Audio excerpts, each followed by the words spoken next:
Baby steps, guys. Baby steps. Best performance / To get your butt to do the things that you know you need to do. And get a little creative. I'm not as regular, if you know what I'm talking about. You don't have to be 100% perfect when you're getting back on track. It's game time and I'm up one. Name something I ain't done. Name a body that's my type. Air Jordan, I'll take flight. I'm next level, I'm franchise. To our winner, Julia Rene.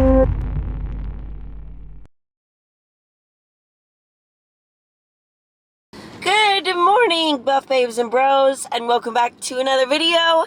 If you are new here, my name is Julia Rene, and I want to welcome you to the first episode of the Road to Olympia series. I have been waiting so long to say that. It is crazy. So if you guys have been following me for a long time, you know that I've been in my improvement season for bodybuilding. I got my pro card back in the summer, and now we are starting prep again so that we can qualify for 2020 Olympia.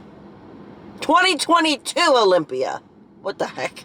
I just went back 2 years. Anyways, I don't know if you guys are like me, but I have just gotten completely off track these last couple of weeks with the holidays and with New Year's and everything, and I am ready to get back on track, to get back to feeling my optimal best performance /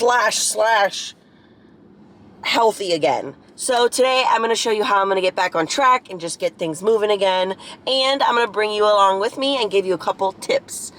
So let's start with tip number 1. Tip number 1, lean into your habits. Right now, you might be feeling sort of unmotivated. Trust me, I am too. I sat in the parking lot dreading this cardio session. But the thing is, I know that when I'm working out consistently, focusing on bettering myself and fueling my body with good food, I always feel so much better. And I want to get back to that. I like that feeling. So let's start with our habits. Our habits are what help us get back on track. They're an anchor when the ship starts swaying, and it's definitely been swaying. So a habit that helps me is waking up and doing fasted cardio. It always puts me in a better mood, I have more energy throughout the day, and I start my day off accomplishing something. If you don't have any good habits right now, no worries. Start small. Maybe plan when you're going to go to the gym, what time you're going to wake up, or however much water you're going to drink a day. Something that gets you to show up and accomplish something, then build from there. Okay, so another thing that I like to do is to set clear goals. So if you don't have a goal, it makes it a little bit more difficult to have the motivation and the inspiration to get your butt to do the things that you know you need to do. So one thing that really works for me is I have a pad of sticky notes, and if there is something that I really am just going after, like the qualification for the Olympia, that's what this whole series is about. I will write it on my sticky note, and I will stick it on the mirror that I see every single morning when I'm getting ready.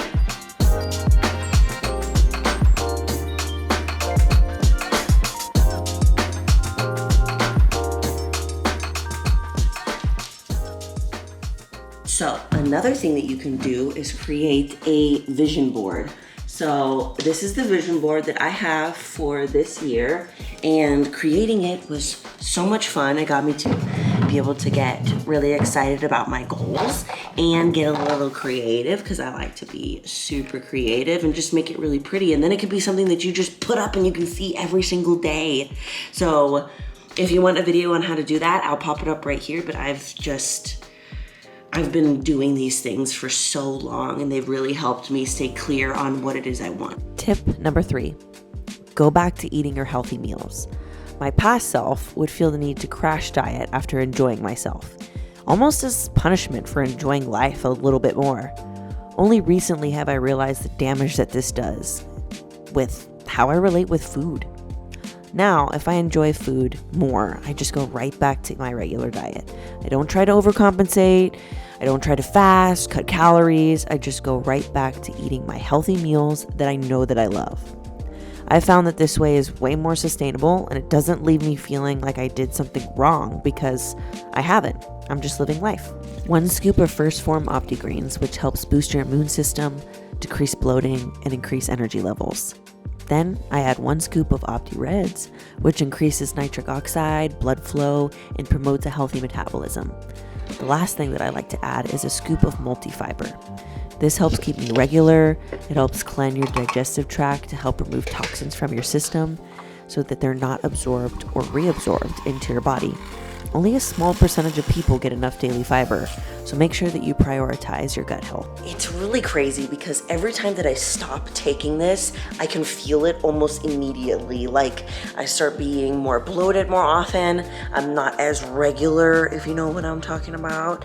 And this is one of the things that I just have to keep in my regular routine. But I'm not gonna lie, there's a lot of times where it just falls to the side and I don't do it as much and I always regret it. So trying to keep this in my routine is necessity. Tip number 5, just freaking start. The longer you push away what your inner voice is trying to tell you, the louder it will scream until you hear it. As humans, we like to make things more complicated than they need to be. Then this causes us to do nothing and we just psych ourselves out. And then we just stay still. I always like to say, perfectionism is just procrastination in disguise. No one is expecting you to get all your shit together in a weekend and be perfect when Monday rolls around. Only you're expecting this of yourself. So take a chill pill, take a deep breath, and take it one step at a time. Tomorrow, just try to be 1% better than you were the day before, because that 1% adds up. Basically, what I'm trying to say is you don't have to be 100% perfect when you're getting back on track. It's these 1% better actions that you can take to be that much better each day. You don't have to go from 0 to 100. You don't have to go from waking up at 9 a.m. to waking up at 5 a.m., but just be 1% better than you were the day before. And little by little, once you start doing this, you're gonna start getting momentum and you're gonna have motivation and you're gonna have a desire to start getting back on a routine again. Baby steps, guys. Baby steps. So I hope you guys enjoyed this video. I hope you got some insight. And I love you all so much. And you are more powerful than you think. Bye!